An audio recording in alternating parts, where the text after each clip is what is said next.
이사야 63장 7절부터 14절까지입니다. 내가 여호와께서 우리에게 베푸신 모든 자비와 그 찬송을 말하며 그 긍휼을 따라 그 많은 자비를 따라 이스라엘 집에 베푸신 큰 은총을 말하리라. 여호와께서 말씀하시되 그들은 실로 나의 백성이요 거짓을 행치 아니하는 자녀라 하시고 그들의 구원자가 되사 그들의 모든 환난에 동참하사 자기 앞에 사자로 그들을 구원하시며 그 사랑과 그 긍휼로 그들을 구속하시고 옛적 모든 날에 그들을 드시며 안으셨으나 그들이 반역하여 주의 성신을 근심케 하였으므로 그가 돌이켜 그들의 대적이 되사 친히 그들을 치셨더니 백성이 옛적 모세의 날을 추억하여 가로되 백성과 양무리의 목자를 바다에서 올라오게 하신 자가 이제 어디 계시뇨? 그들 중에 성신을 두신 자가 이제 어디 계시뇨? 그 영광의 팔을 모세의 오른손과 함께 하시며 그 이름을 영영케 하려 하사 그들 앞에서 물로 갈라지게 하시고 그들을 깊음으로 인도하시되 말이 광야의 행함과 같이 넘어지지 않게 하신 자가 이제 어디 계시뇨? 여호와의 신이 그들로 골짜기로 내려가는 가축같이 편히 쉬게 하셨도다. 주께서 이같이 주의 백성을 인도하사 이름을 영화롭게 하셨나이다 하였느니라. 아멘. 오늘 본문은 파수꾼의 기도입니다. 내가 여호와께서 우리에게 베푸신 모든 자비와 그 찬송을 말하며 그 긍휼을 따라 그 많은 자비를 따라 이스라엘 집에 베푸신 큰 은총을 말하리라. 하나님께서 이스라엘에게 베푸신 긍휼과 은혜와 저들의 역사 내내 간섭하신 그 복들을 추억하며 말하고 있습니다. 그러나 이것은 이스라엘 백성들에게 하는 말이 아니고 하나님께 하고 있는 말입니다. 왜냐하면 우리 62장 6절에서 예루살렘이여 내가 너의 성벽 위에 파수꾼을 세우고 그들로 종일 종야에 잠잠치 않게 하였느니라. 너희 여호와로 기억하시게 하는 자들아 너희는 쉬지 말며 또 여호와께서 예루살렘을 세워 세상에서 찬송을 받게 하시기까지 그로 쉬지 못하시게 하라라는 명령을 받고 있습니다. 이 하나님으로 쉬지 못하게 하며 기억하시게 하는 일을 이제 바로 63장 7절부터 시작하고 있습니다. 하나님으로 하나님 되심을 쉬지 못하게 하는 것, 하나님의 백성으로 하나님의 백성된 은혜와 하나님의 간섭과 신실하심을 기억하시게 하는 것, 이게 파수꾼의 사명이요 그 기도의 내용입니다. 이 일들은 말하자면 이런 기도와 믿음이 가능한 이유가 하나님의 약속과 신실하심이 영원하고 변개될 수 없다는 데 근거합니다. 그것이 같은 62장 11절에 여호와께서 땅끝까지 반포하시되 너희는 딸 시온에게 이르라. 보라 네 구원이 임하느니라. 보라 상급이 그에게 있고 보응이 그 앞에 있느니라 라고 선언했고, 이 기어코 임할 구원, 기어코 주실 상급이 63장에 들어오면 1절에 에돔에서 오며 홍위를 입고 보스라에서 오는 자가 누구뇨? 그 화려한 의복 큰 능력으로 걷는 자가 누구뇨? 그는 내니 의를 말하는 자요 구원하기에 능한 자니라. 어째 내 의복이 붉으며 내 옷이 포도즙 틀을 밟는 자 같으뇨?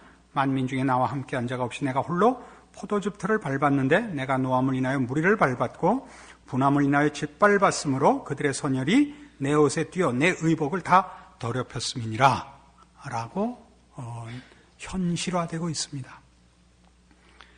에돔에서 온다는 것은 이스라엘의 여러 대표적인 대족들 중에 지금 이 장면에서는 그 대족들을 대표한 그 이름으로 등장을 하는 겁니다. 에돔에서 오는데 홍위를 입고 옵니다. 붉은 옷을. 왜냐하면 포도즙 틀을 밟듯이 저들을 심판하여 그 선열이 튀어 그 심판자의 옷에 튀었기 때문입니다. 그러니까 62장 11절에 말한 시온을 구원할 것이라, 저들에게 내가 보상할 것이라 하신 약속이 실제로 역사적으로 미래에 일어날 것이며 그것이 하나님의 전능하시고 신실하신 약속이기 때문에 작정되어 이미 일어난 것과 방불하게 지금 63장 1절에서 6절까지 묘사되고 있습니다. 그러니까 파수꾼이 하나님으로 하여금 쉬지 못하게 하며 기억해야 하는 것은 하나님이 작정하신 이 일, 하나님께서 그의 백성을 구별하시고 구원하시고 승리케 하시는 이 일을 하나님이 작정으로 가지셨기 때문에 그것을 근거하여 마음 놓고 이제 하나님 앞에 이 내용을 간구하며 믿을 수가 있는 것입니다. 그래서 오늘 보는 본문, 하나님이 어떻게 이스라엘의 전 역사에 걸쳐서 은혜와 긍휼과 자비와 능력으로 개입하셨는가를 추억하고 10절, 그들이 반역하여 주의 성신을 근심케 하였으므로 그가 돌이켜 그들의 대적이 되사 친히 그들을 치셨습니다.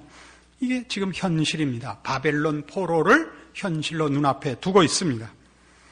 백성이 옛적 모세의 날을 추억하여 가로되 백성과 약물의 목자를 바다에서 올라오게 하신 자가 이제 어디 계시뇨? 그들 중에 성신을 두신 자가 이제 어디 계시뇨? 그 영광의 팔을 모세의 오른손과 함께 하시며 그 이름을 영영케 하리 하사 그들 앞에서 물로 갈라지게 하시고 그들을 기품으로 인도하시되 말이 광야의 행함과 같이 넘어지지 않게 하신 자가 이제 어디 계시뇨? 여호와이시니 그들로 골짜기로 내려가는 가축같이 편히 쉬게 하셨도다. 주께서 이같이 주의 백성을 인도하사 이름을 영화롭게 하셨나이다 하였느니라. 자, 지금 바벨론 포로를 눈앞에 두고 있지만 백성들과 함께 이 파수꾼이 무엇을 추억하냐 하면 출애굽 사건 때도 하나님 홀로 구원을 이루어 주지 않았습니까? 그때 우리가 하나님 앞에 무슨 자격이 있고 조건이 있었으며 그 구원에 우리가 차지할 책임이 있었습니까? 하나님께서 홀로 이 일을 이루시지 않았습니까? 라고 추억하고 있는 것입니다. 우리는 구약 성경 내내 말하자면 이스라엘의 이 사건을 봅니다. 출애굽과 바벨론으로 대표되는 하나님의 구원과 구원 얻은 이스라엘의 실패, 그리고 그럼에도 불구하고 그 구원을 하나님 자신의 은혜와 긍휼과 자비와 당신을 이유로 하여 변개하지 않으시고 취소하지 않고 이루어내시는 하나님을 만납니다. 이러한 교훈이 갖는 이스라엘 역사에서 배우고 구약 전체의 내용에서 가르치고 성경 전체로 일관되는 가르침을 이제 우리가 시편 78편에 가서 그 설명을 만날 수 있습니다. 구약 성경 859페이지 시편 78편 34절입니다. 하나님이 저희를 죽이실 때 저희가 그에게 구하며 돌이켜 하나님을 간절히 찾았고 하나님이 저희의 반석이시요 지존하신 하나님이 저희 구속자이심을 기억하셨도다. 그러나 저희가 입으로 그에게 아첨하며 자기 혀로 그에게 거짓을 말하였으니 이는 하나님께 향하는 저희 마음이 정함이 없으며 그의 언약에 성실치 아니하였음이로다. 오직 하나님은 자비하심으로 죄악을 사하사 멸하지 아니하시고 그 진노를 여러 번 돌이키시며 그 분을 다 바라지 아니하셨으니 저희는 육체뿐이라 가고 다시 오지 못하는 바람임을 기억하셨음이로다. 출애굽 사건과 또 이어지는 광야 사건을 이제 설명하면서 이스라엘 백성으로 대표되는 우리 인류가 얼마나 완악하며 그 마음에 신실함이 없는가를 증거하는 장면입니다. 어려운 일이 있으면 하나님께 돌아오지만 36절 그러나 저희가 입으로 그에게 아첨하며 자기 혀로 그에게 거짓을 말하였으니 이는 하나님께 향하는 저희 마음이 정함이 없으며 그의 언약에 성실치 아니하였음이로다.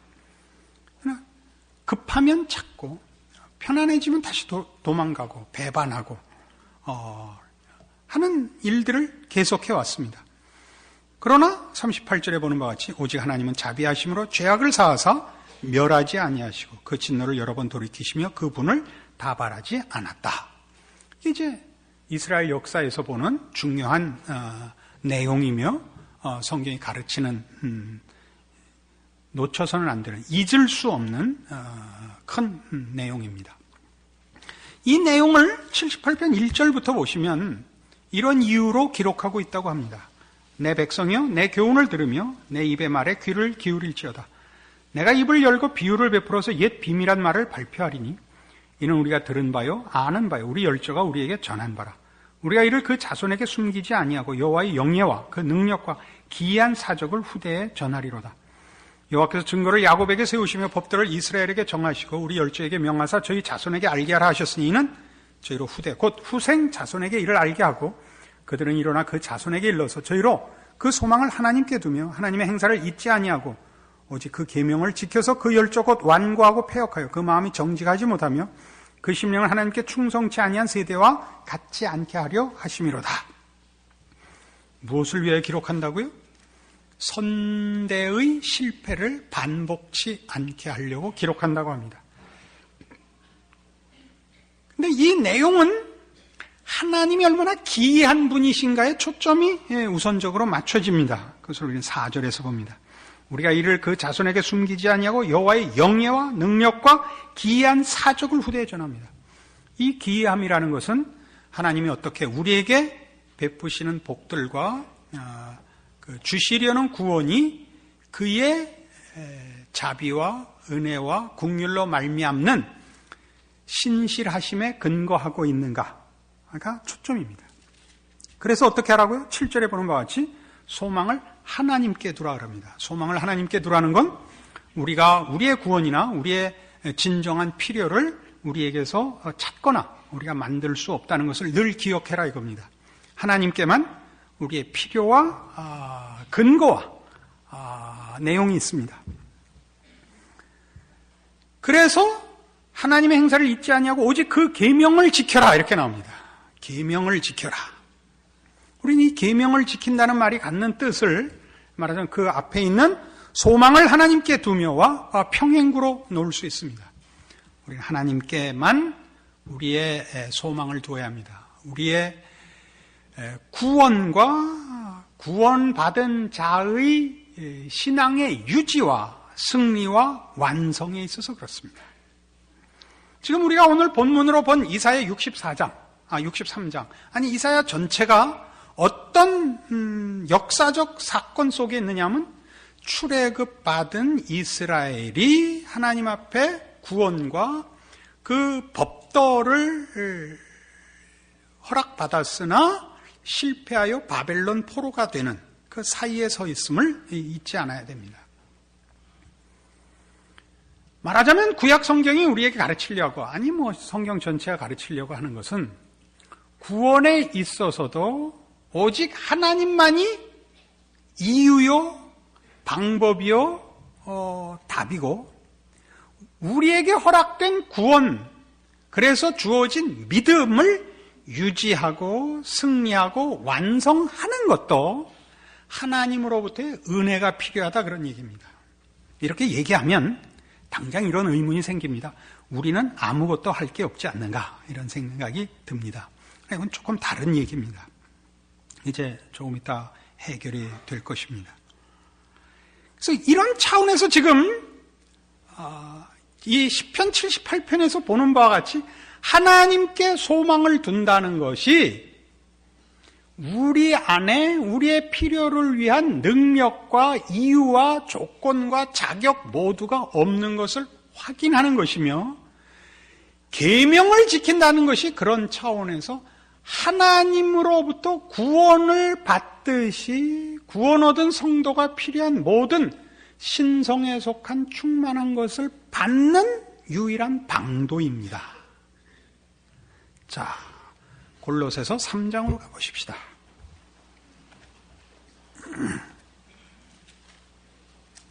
신약성경 327페이지 골로새서 3장 16절 17절입니다. 그리스도의 말씀이 너희 속에 풍성히 거하여 모든 지혜로 피차 가르치며 권면하고 시와 찬미와 신령한 노래를 부르며 마음의 감사함으로 하나님을 찬양하고 또 무엇을 하든지 말이나 일이나 다 주 예수의 이름으로 하고 그를 힘입어 하나님 아버지께 감사하라.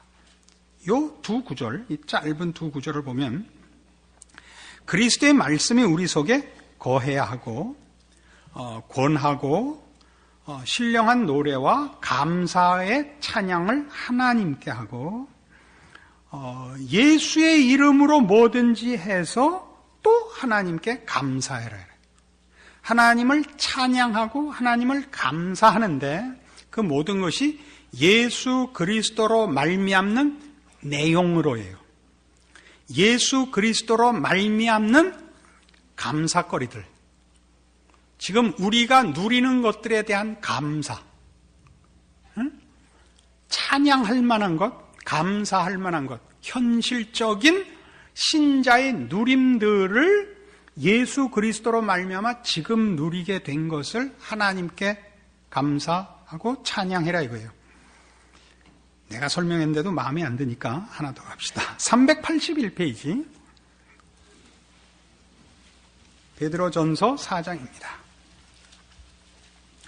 베드로전서 4장 11절에 보면 만일 누가 말하려면 하나님의 말씀을 하는 것 같이 하고 누가 봉사하려면 하나님의 공급하시는 힘으로 하는 것 같이 하라.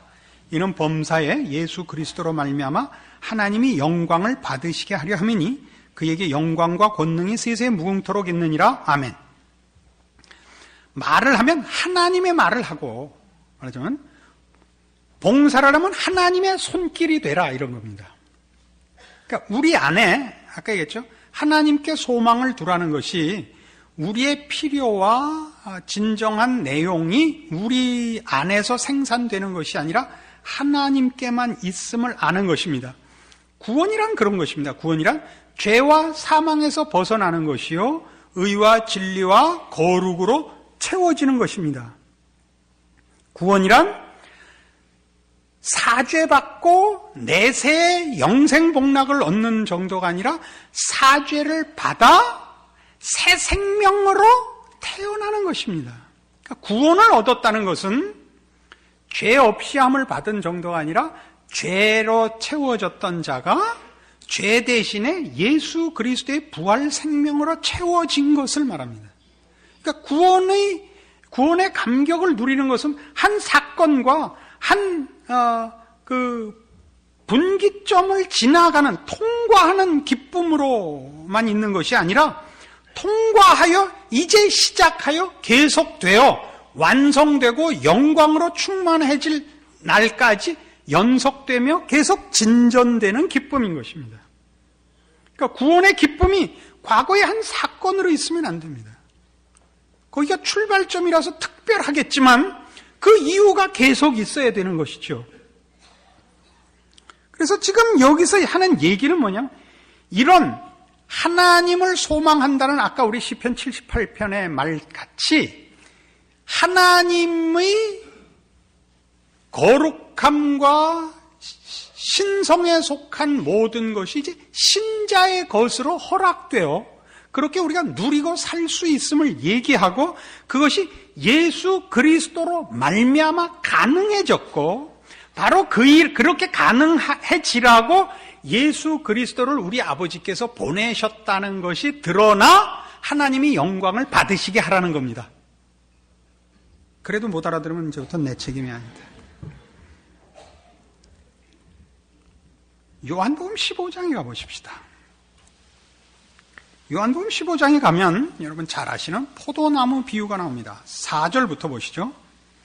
내 안에 거하라 나도 너희 안에 거하리라. 가지가 포도나무에 붙어 있지 아니하면 절로 과실을 맺을 수 없음같이 너희도 내 안에 있지 아니하면 그러하리라.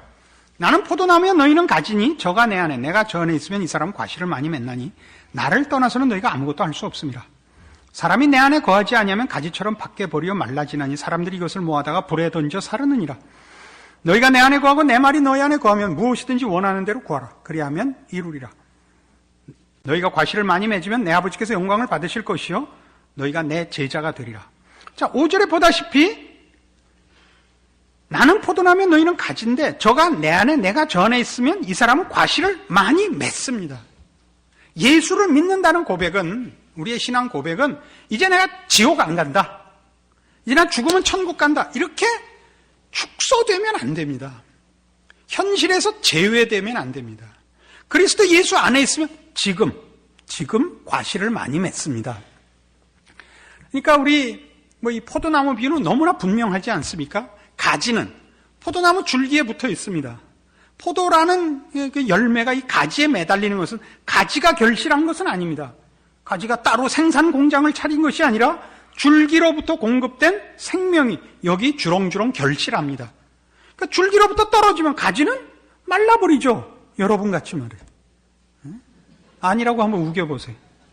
어떻게 하다 이렇게 됐냐고요? 줄기에 붙어있지 않기 때문에. 그래 여러분은 붙어있다고 고백하잖아요. 고백하면 어떻게 된다고요? 실제로 그 신앙 고백이 여러분의 것이라면 당연히 줄기로부터 생명을 공급받아 여러분 당연히 여기 뭐라고요? 과실을 많이 맺습니다. 8절에 아까 우리 그 골로새서 3장이나 베드로전서 4장을 인용한 것과 동일한 내용이 나오죠. 너희가 과실을 많이 맺으면 내 아버지께서 영광을 받으실 것이요. 왜? 예수 그리스도가 오신 이유가 이거거든요. 예수 그리스도가 오셔서 우리를 죄와 사망에서 꺼냈다는 게 무슨 말인가 다시 한번 이해를 해보시라고요. 죄와 사망에서 꺼내서 십자가로 우리를 죄와 사망에서 꺼내서 어디로 데리고 온 거예요? 부활 생명으로 데려왔잖아요. 부활 생명으로 거듭났잖아요. 새 생명을 갖고 있잖아요. 아직 어리긴 하지만 말하자면 어느 부분에서 아직 미숙하긴 하지만 불구는 아니잖아. 만들어지다 만 거하고는 다르잖아요. 어릴 뿐이지. 이걸 분명히 하자고요. 그래서 이어져요. 아버지께서 나를 사랑하신 것 같이 나도 너희를 사랑하였으니 나의 사랑 안에 거하라. 내가 아버지의 계명을 지켜 그의 사랑 안에 거하는 것 같이 너희도 내 계명을 지키면 내 사랑 안에 거하리라. 자, 우리가 그리스도 안에 거하면 우리 과실을 많이 맺는답니다. 근데 그 안에 거하는 법이 뭐라고요? 사랑 안에 거하랍니다. 그 사랑 안에 거하는 법이 계명을 지키라고 되어 있습니다. 놀랍죠? 우리는 계명이 이 율법과 계명이라는 이것이 은혜와 적대적 관계에 있습니다. 그건 이런 의미에선 그렇습니다. 구원의 이유나 구원의 조건으로는 은혜와 대치되어 있습니다. 우리는 율법을 지켜서 구원을 얻지 못하고 율법이 구원을 얻는 수단이 될 수가 없습니다. 우리의 무능으로 인하여. 그러나 성경이 여기서 계명을 얘기하는 것은 이런 이유와 원인과 수단으로서가 아니라 여기는 통로를 얘기하는 겁니다. 통로. 다 같이 한번 따라해 보세요. 통로. 이런 것도 다 시키고 제가 늙긴 늙었죠. 성질이 나서 그래요. 암만 가르쳐도 변하질 않아서. 계명으로 인해서 하나님의 충만한 것이 우리에게 옵니다. 이게 무슨 얘기인가 조금 더 합시다. 영 못 알아듣는 표정이니까 아주 저도 가까워요. 봐요. 여러분은 신앙의 실패가 이런 이유 때문에 올 것입니다. 내가 이제 구원을 얻었다. 주를 위하여 열심히 살자. 의로워지고 정직해지고 신실해지고 거룩해지려고 안에다 자꾸 생산 공장을 만든단 말이에요. 끊임없이. 그러니까 서두에도 얘기했듯이 이스라엘 역사가 보여주는 게 뭐라고요? 출애굽이 하나님의 은혜이듯이 바벨론 포로가 되는 그 기서도 이스라엘 백성의 실패가 어디 있냐면 바로 이 계명을 지켜 하나님만이 우리에게 허락한 구원과 믿음을 유지하는 공급원인 걸 놓친 데 있다니까요. 스스로 생산 공장을 만들다가 실패하는 거라고요. 바벨론 포로라는 것은. 그러니까 이제 우리가 해야 되는 게 뭐냐? 이 계명을 지키는 것인데 이 계명을 지킨다는 건 쉽게 해서 이런 거예요. 여러분 마음에 신령한 생각과 거룩한 생각이 들기를 바라서 기도하고 금식하고 하지 마시고 하라는 걸 하시라니까. 뭐? 원수를 사랑하라. 그걸 하라고요. 네 원수를 사랑하고 너희를 핍박하는 자를 위하여 기도하라. 그걸 해보세요. 여기 이렇게 나와요. 내가 이것을 너희에게 이름은 내 기쁨이 너희 안에 있어 너희 기쁨을 충만하게 하려 함이니라. 실제로 그렇습니다. 여러분 마음에, 여러분 자신 안에 신앙적인 생산을 만들어내려고, 공장을 만들려고 하는 데서부터 모든 신자는 신앙의 실패를 가져옵니다.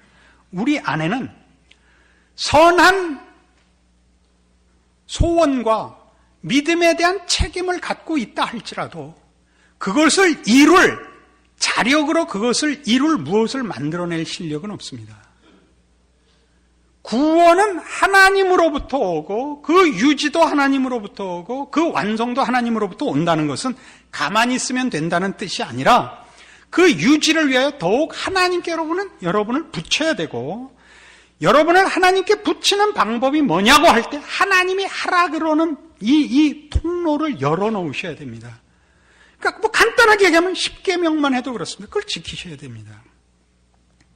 오늘날 현대 교회의 비극은 뭐냐면 기독교라는 이름을 붙인 모든 일에 대하여 성경적인 구체적 이 하나님의 생명을 공급받는 방법을 도외시하고 있다는 사실입니다. 여러분, 부부는 어때야 된다고요? 아내들아 남편에게 순종하라. 순종하라. 아멘, 아멘입니다. 이거 아멘입니다. 남편들아 아내를 사랑하라. 아멘. 이걸 하십시오. 여러분 마음이 사랑하고프고 순종하고 싶은 생각이 나기를 기다리지 마십시오. 그건 죽었다 깨도 안 나올지 모릅니다. 안 나온다 그러고 싶었는데 우리 사생활이 폭로되는 것 같아서 안 나올지 모릅니다. 그렇게 하십시오. 하나님의 무한하시고 거룩하시고 복된 모든 것들이 흘러 넘쳐 나와 여러분의 동산을 아름답게 꽃 피울 것입니다. 아멘이 옳시다. 이게 말하자면 주께서 우리에게 요구하시는, 성경이 우리에게 말하는 계명입니다. 내 이웃의 것을 탐내지 말합니다. 시기하지 마십시오. 지금 우리 한국 사회가 겪고 있는 싸움은 뭐죠? 없는 자는 있는 자를 원한으로 보고 있는 자는 없는 자를 멸시하는 것입니다. 저는 이 문제에 대하여 사회운동가도 아니고 정치가도 아닙니다. 이 문제를 사회적으로 푸는 데 대하여 저는 아무런 발언권이 없습니다. 신자들의 신앙을 위하여 제가 말을 할 자격이 있을 뿐입니다. 뭐냐? 가지셨습니까? 나누십시오.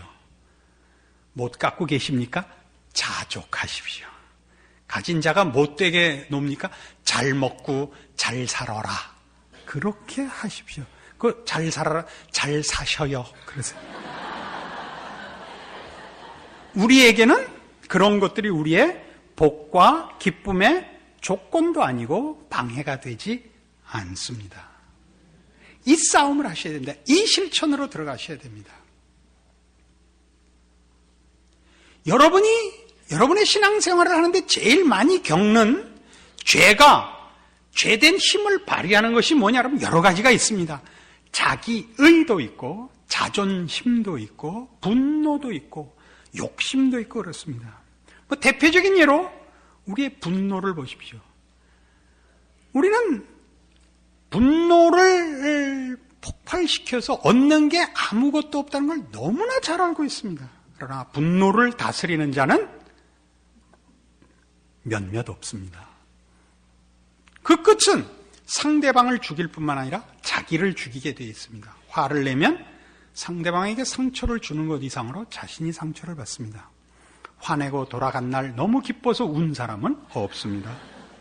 화내고 돌아가면 그것이 계속 연쇄 반응을 일으키는 것을 우리가 압니다. 괜히 밖에서 싸우면 집에 가서 싸우고, 다음날 나와서 또 싸우고, 들어가서 또 싸우고, 외국 가서 싸우고, 계속 싸웁니다. 끝이 나질 않죠.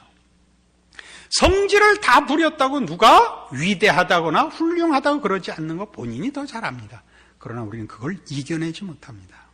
그리고 우리는 슬퍼하며 좌절하며 자신에 대하여 한심해하고 외로워하고, 그리고 그래서 다시 화를 냅니다.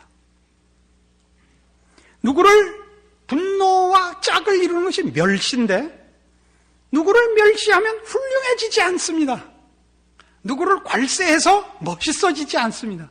그러나 사람들은 그렇게 밖에는 뭔가 기쁜 일을 가질 수가 없어서 남을 괴롭혀서 잠깐의 자극을 맛보는가 봅니다. 얼마나 못난 짓입니까? 성경은 그것을 금하고 있습니다. 형제를 미워하지 마라. 형제에게 라가라 하는 자는 지옥불에 던지우리랍니다. 그러나 우리는 그 일을 겁을 내지 않습니다. 기독교 교육은, 신앙교육은 이런 걸 가르쳐야 됩니다. 원수를 사랑하라. 너희를 핍박하는 자를 위해 기도하라. 오른편 뺨을 때리거든 왼편 뺨을 대라. 요새는 이렇게 붙어있대죠. 그리고 진단서를 띄어라. 아닙니다. 용서는 복수보다 크며 사랑은 증오보다 큽니다. 그리고 성경은 이것을 우리에게 명하고 있습니다. 왜요? 예수께서 우리를 위하여 죽으셨기 때문에요. 그리고 우리를 부활 생명으로 살게 하려고 우리와 함께 부활하셨기 때문에 지금 이것이 우리의 승리요. 구원 얻은 신자의 복이라, 누리라, 열매 맺으라, 기뻐하라고 명하고 있습니다. 여러분, 이걸 누리지 못하는 것은 예수님이 아직 안 돌아가셨기 때문이 아니라 돌아가셨으나 여러분이 여러분에게 허락된 구원을 제대로 누리지 못하는 탓입니다. 여기가 불신앙입니다. 하나님께 소망을 두며 그의 계명을 지켜 선대의 실패를 반복하지 마라. 이것을 위하여 구약의 이스라엘 역사가 이렇게 시시콜콜이 기록되는 것입니다. 여러분 모두가 여러분의 신앙 고백, 예수를 믿습니다. 십자가로 인하여 구원받은 것을 믿습니다. 라는 그 고백의 분명한 것만큼 이 신앙적인 승리와 현실에서의 누림이 사실입니다. 잊지 마시고 이 신앙의 싸움에서 승리하셔서 참다운 신자의 결실과 우리 하나님이 예수 그리스도 안에서 그의 자녀들에게 얼마든지 주신 천상의 복들로 기쁨과 감사로 사시는 여러분의 신자된 현실과 인생이기를 바랍니다. 기도하십시다. 하나님 아버지 은혜를 감사합니다. 우리로 하나님 자녀 되게 하셨고 새 생명으로 살게 하셨습니다. 하나님의 모든 거룩한 것으로 우리에게 부어주셨으며 우리의 생각이나 말에나 행동에나 존재에나 의와 진리의 거룩함으로 지으심을 받은 새 사람으로 허락되어 있습니다. 이 믿음의 싸움 실패치 말게 하사 우리로 기껏 구원함을 얻고 주를 시인하고 목숨을 걸고 고백한 우리의 신앙이 죽은 다음에 보상받는 가난한 현실을 살지 않는 우리의 신자된 인생 되게 하여 주시옵소서. 예수님 이름으로 기도합니다. 아멘.